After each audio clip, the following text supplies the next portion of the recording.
Este programa tem o apoio da TV Interação, Associação Vida e Trabalho e da Ordem dos Advogados do Brasil, Seção São Paulo.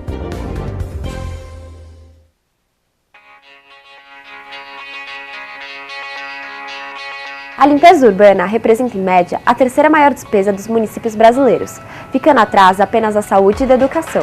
Mesmo assim, muitas cidades ainda não têm serviço de limpeza urbanos adequados. E quando os resíduos não são tratados de maneira correta, a contaminação do meio ambiente e da população é certa. Mas como saber se a sua cidade está tratando de maneira correta o lixo? Com o objetivo de avaliar o grau de adesão de uma cidade às metas da Política Nacional de Resíduos Sólidos, o CELUR e a PwC criaram o Índice de Sustentabilidade de Limpeza Urbana. Esse índice é a ferramenta que acompanha a evolução dos resultados, do planejamento financeiro e das metas das gestões municipais.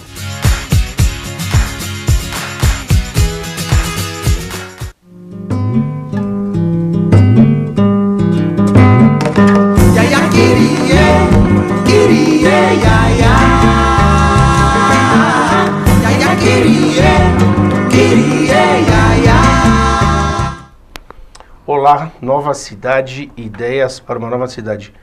No programa de hoje a gente vai abordar uma coisa que faz parte do dia a dia das famílias de diversas cidades do Brasil, do seu funcionamento diário ali, que se trata da contratação dos trabalhadores domésticos. Então a gente convidou a doutora Sandra Mota. Tudo bom, doutora? A doutora Sandra Mota criou há algum tempo uma empresa que chama Apoio Doméstico, apoiodoméstico.com.br, e ela vai tentar esclarecer aqui pra gente, que eu mesmo tenho dúvida, eu estava conversando com ela antes de começar o programa, de como que é, o que alterou a lei de registro obrigatório dos empregados domésticos. Então, doutora, obrigado pela presença. Eu que agradeço. E eu começo a perguntar, doutora, o que mudou no dia a dia de uma família, de um contratante, que é sempre uma pessoa física que contrata? O que mudou essa aprovação dessa lei que obriga o registro das empregadas domésticas? É obrigado, é isso agora? Isso. A legislação dos empregados domésticos, na verdade, ela já existe desde 1972. E ao longo desses quase 50 anos, foi crescendo, os direitos foram sendo adquiridos. Teve a Constituição de 88, que trouxe mais mudanças. Teve, em 2001, a faculdade de fazer o recolhimento do FGTS. E agora, nesse marco, que é a PEC de 2013, ela foi regulamentada pela legislação 150, a Lei Federal 150, Lei Complementar 150 de 2015, que ele traz o empregador doméstico para o mesmo patamar que o empregador rural e o empregador urbano. Então, os empregados domésticos que trabalham hoje com as famílias, eles têm praticamente, pequenas exceções, de direitos do trabalhador que presta o serviço para a pessoa jurídica. Entendi. Quer dizer, cada pessoa que contrata é uma pessoa jurídica, tem que se em relação aos direitos, em relação à relação do trabalho, funciona como uma empresa contratando um funcionário, é isso? Isso. É isso que essa nova legislação proporcionou, na verdade? Trata o empregador doméstico como se fosse uma pessoa jurídica, o que é bastante difícil, né, para ele, que tem pouco suporte. Entendi. Então, o que diferencia aí, os únicos direitos realmente é porque o empregado doméstico não tem aquele abono do PIS, se ele ficar doente já do primeiro dia em diante, ele já é responsabilidade do INSS. Tem umas diferenças poucas, mas férias, FGTS, 13º, multa pela dispensa não motivada, tudo isso está garantido nessa nova legislação. Entendi. Agora, doutora, em relação aos direitos do empregado doméstico, quais são os direitos dele? Ele tem total licença maternidade, ele tem direito a afastamento, ele tem direito ao abono, né, ao abono de 3 dias a cada ano trabalhado. Ele tem direitos, abrange, como os que trabalham para pessoas jurídicas. Abrange, eles ficaram equiparados. Agora, por exemplo, doutora, uma dúvida. Em que maneira, de que maneira a senhora acha que o empregado doméstico foi beneficiado? Por exemplo, o que ele não tinha e agora com a aprovação dessa linha ele tem, o que passou a ser garantido por essa lei de 2013? Qual foi uma mudança? Fundo de garantia, Fundo principal. de garantia. Limite de horas de trabalho, também é muito importante. Existe esse limite agora de 44 horas semanais entendi. e 8 horas diárias. Descanso para alimentação, que antes ele não tinha, agora ele é obrigado a parar. Durante 1 hora, ou se houver um acordo por escrito entre empregado e empregador doméstico, meia hora. Mas ele precisa parar para descansar, coisas que não aconteciam antes. Entendi. Então, como existe uma regra aí de horário, existe também a hora extra. Então, agora surgiu a hora extra na folha de pagamento do empregado doméstico. Entendi.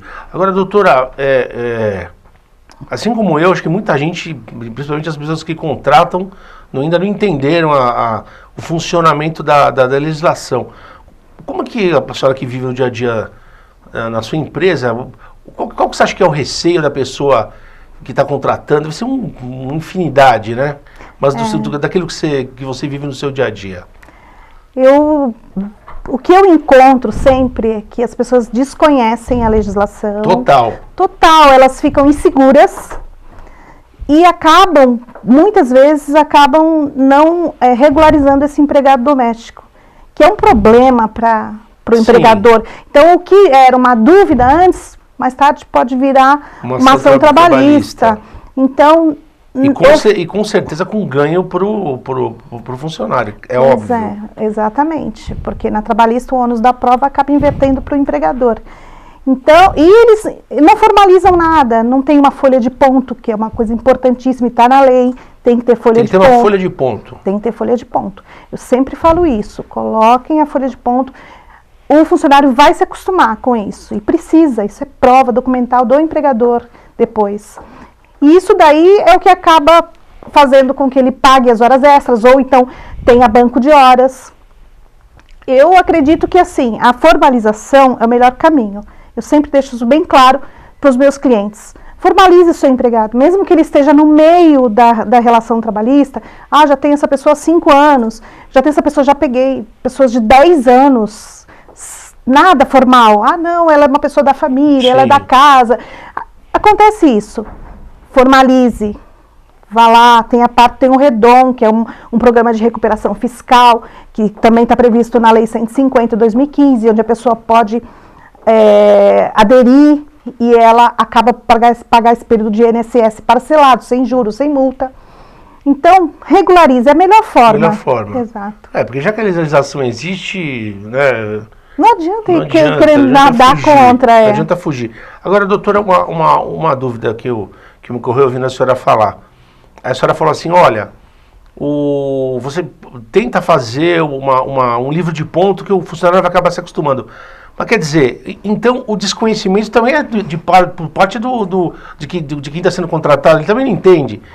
Por quê? Ele acha estranho, aquele que vai começar a trabalhar acha estranho ele ter que assinar um ponto, que na verdade é para o bem dele.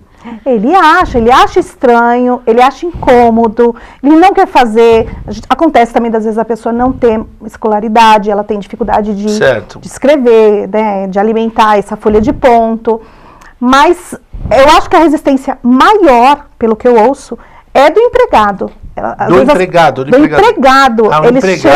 empregador sabe. É que ele acaba cedendo.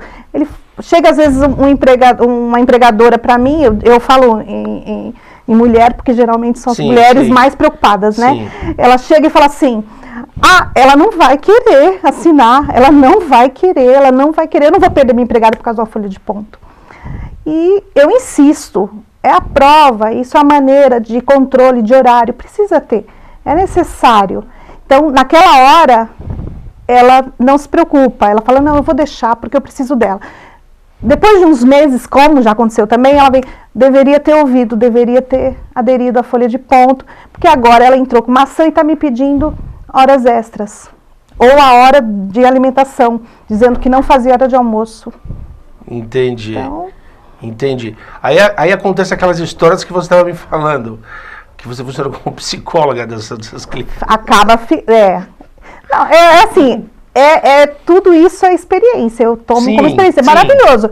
Elas realmente, nós sentamos assim e conversamos mesmo. Não, Foram tantos anos. foram, elas têm muitas lembranças, Sim, a pessoa sim, vira realmente aquela pessoa da família. Quando essa pessoa está na hora de, eu preciso me aposentar, mas não foi pago nada do INSS, acabou, ali acabou a relação familiar. Ali inverte, fala, não, como assim? O que está atrasado? Toda essa parte burocrática vem à tona. Mas a questão da implementação dessa lei é uma coisa necessária, porque senão você fica reproduzindo um sistema quase escravocrata, que a pessoa não tem direito a nada, quer dizer, os envolvidos têm que se acostumar com a regularização, porque senão, sem condições, né? Mas ela é muito positiva, Muito a legislação. também acho. As pessoas não entendem. Por exemplo, as pessoas, antes da legislação, enfim, elas já pagavam, os empregadores, eles costumam pagar parte do empregado de INSS. Acontece muito isso. Então, eles já pagavam 20% em cima do salário para o INSS. Hoje, o empregador com o E-Social, ele paga não chega a 21% de encargos. Né? Agora, doutora Sandra, uma outra dúvida que me vem. Com relação ao fluxo de pessoas empregadas, teve alguma alteração em relação à lei? Por exemplo, diminuir, as pessoas começaram a pensar 2 vezes antes de contratar? Teve esse refluxo aí? Teve alguma influência assim marcante? Por exemplo, antes tinham tantas empregadas domésticas, agora tem menos. Como que a senhora enxergou isso aí? A informalidade, ela impera, é notória. São em torno de 7 milhões de empregadas domésticas só no Brasil. Só 7 milhões? 7 milhões. É o maior número em todo o mundo. No Brasil. E é uma particularidade do Brasil, né? Pois é. E registrado, a gente não chega a 30%. 30%. Não chega. Não chega. Isso ainda, sabe, sendo bem otimista, mas não chega.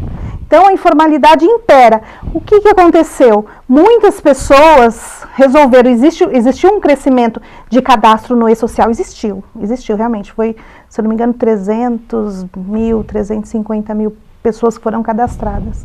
Mas, por outros órgãos, nós percebemos que existiu também a pessoa que saiu como funcionária e foi trabalhar de diarista. Então, eles são controversos, esses números são. Entendi. Então, o que eu vi muito, depois da legislação. Teve essa particularidade, né? Porque as pessoas preferem a questão da diarista para não assumir o registro. Não assumir o registro. Entendi. Então, o que eu percebi, o que eu pude Agora, viver doutora, isso... aproveitando que a senhora está aqui, aposto que é um assunto que todo mundo desconhece, qual que é a diferença do diário?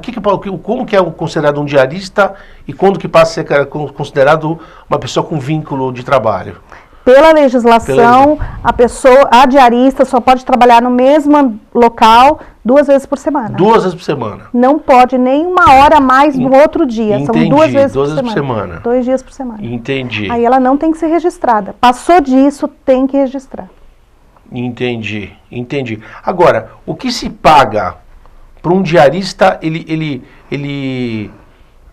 é maior, por exemplo, a hora trabalhada do diarista é mais caro que a hora trabalhada do funcionário registrado? A senhora já tem esse levantamento?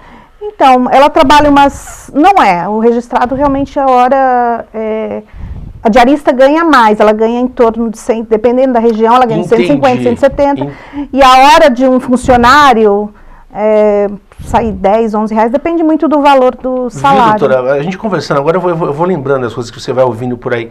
Por isso, então, que tem gente que prefere trabalhar de diarista. Eu já vi muitas pessoas falar, prefiro trabalhar de diarista, não é isso? Exatamente, porque realmente ganha mais. Entendi. Só que não tem horário de início, horário para finalizar o trabalho, não tem outros seguros, né? Não é nada seguro, ela tem ali, faz um dia num lugar, outro dia no outro, e vai trabalhando, é um autônomo, ele trabalha por conta. Entendi. Quer dizer, até nisso a aprovação da lei, vamos dizer que ajudou, né? Quem prefere trabalhar de autônomo não quer ter um vínculo, quer ter mais liberdade, enfim. Exato. Né? Melhor. Mas assim, tem famílias que elas não conseguem ter essas pessoas. Porque é quem precisa de cuidador, por exemplo, ou quem precisa de babá. O enfermeiro também pode ser um empregado doméstico, né? O enfermeiro também é um... Pode sim. Quer dizer, um cuidador é registrado como um empregado doméstico. Exato. A gente Entendi. coloca, como eu faço as carteiras também, eu coloco lá cuidador, mas trabalha para uma pessoa física, entendi. trabalha para um CPF, Entendi. É um empregado doméstico. Doméstico, mas o que regula o salário é digamos que a especialidade que ele tem que ter, né? Um cuidador, ele tem que ter uma noção de enfermagem, enfim, não é isso? Isso. Muitas pessoas não pedem. Quando a pessoa vai ao meu escritório e fala, eu preciso contratar este profissional, então eu dou lá umas dicas, falo, olha, você vai procurar esse profissional com esse tipo de habilidade, vai pedir a comprovação de que realmente ele tem essa habilidade, um técnico, né? O motorista, todos esses profissionais que tem, né, uma cozinheira, que também é uma empregada, você vai pedir recomendações e tudo mais. E esse tipo de atitudes é que fazem com que a pessoa, entre os candidatos, consiga escolher ali o que vai caber, o que vai executar as tarefas, né, de maneira mais eficaz. Entendi.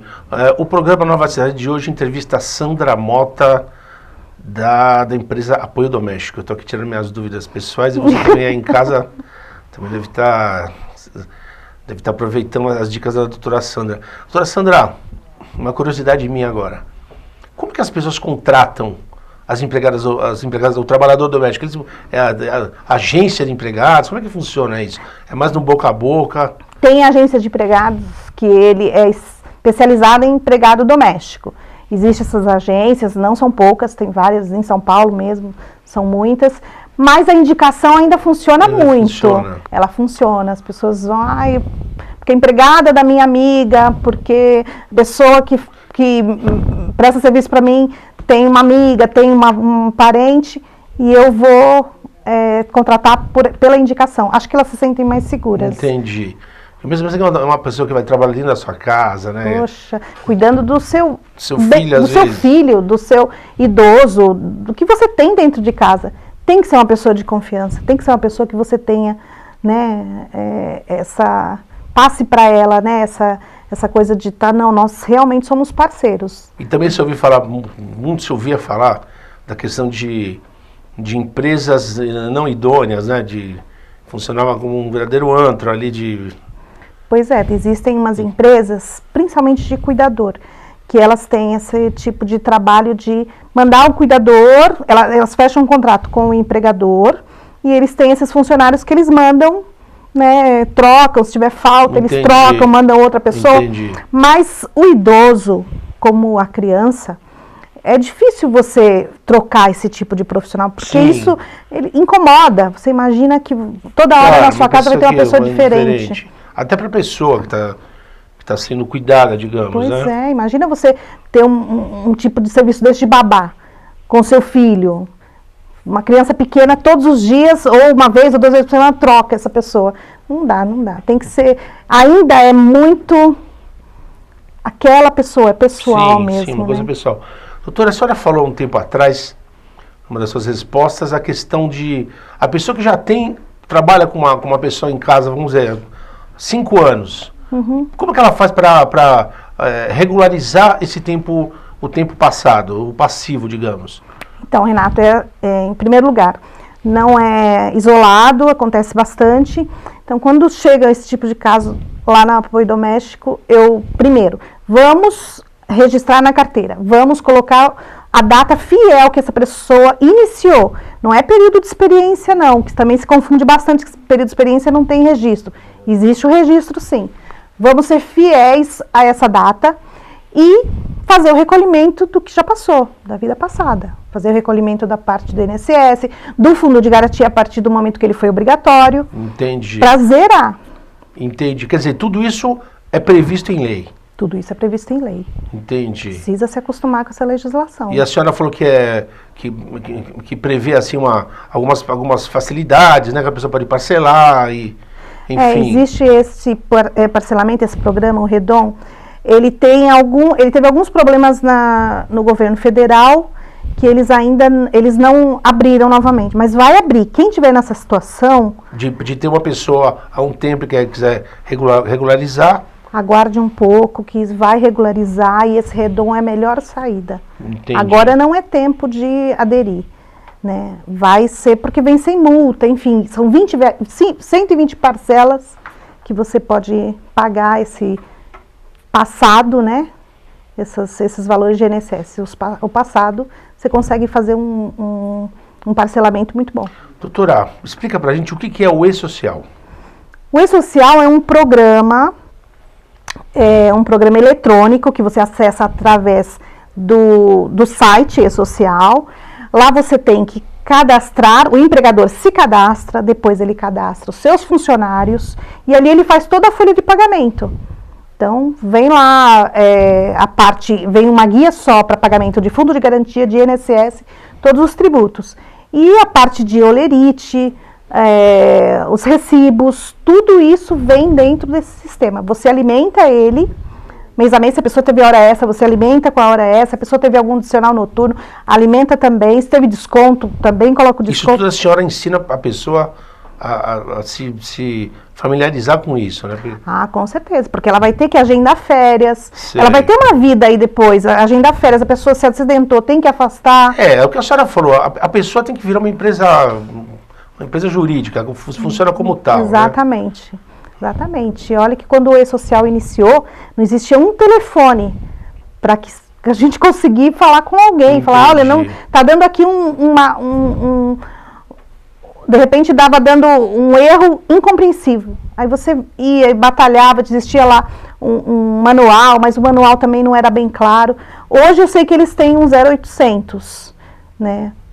Vamos ver se funciona. Mas a pessoa que não é familiarizada, ela precisa de um auxílio. A mesma coisa que fazer imposto de renda. O cara é complicado. Eu acho também. Bom, doutora Sandra, o nosso tempo aqui voa. É verdade. Mas quando a entrevista é boa, a senhora matou minha curiosidade, assim como de muitas pessoas aí em casa. Doutora Sandra, obrigado pela presença. Está convidada a voltar, porque o tema é longo. Muito extenso. A senhora fica devendo aqueles casos que a senhora falou. Tá, pode deixar, vou separar. Tá bom. Então tá, gente. Antes de terminar o programa, a gente vai ver uma matéria que o pessoal do canal preparou, feita numa ONG na Moca. Super legal, que fazem uma festa anual. E o programa termina com essa matéria especial. E o Nova Cidade volta na próxima semana.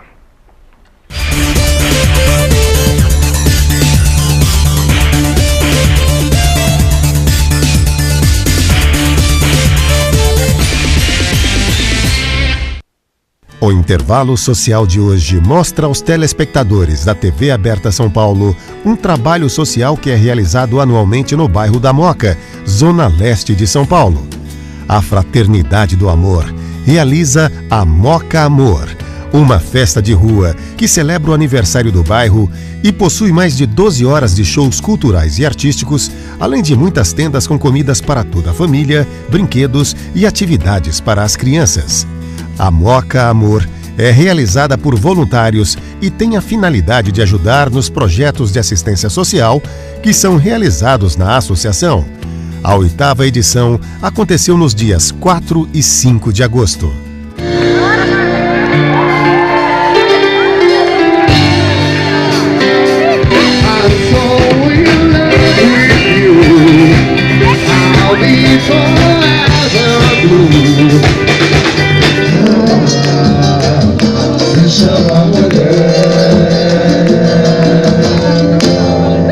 Para mais informações sobre o trabalho voluntário da Fraternidade do Amor, acesse o site www.fraternidadedoamor.org.br ou entre em contato pelo telefone. As páginas no Facebook são @fraternidade.amor e @mocaamor.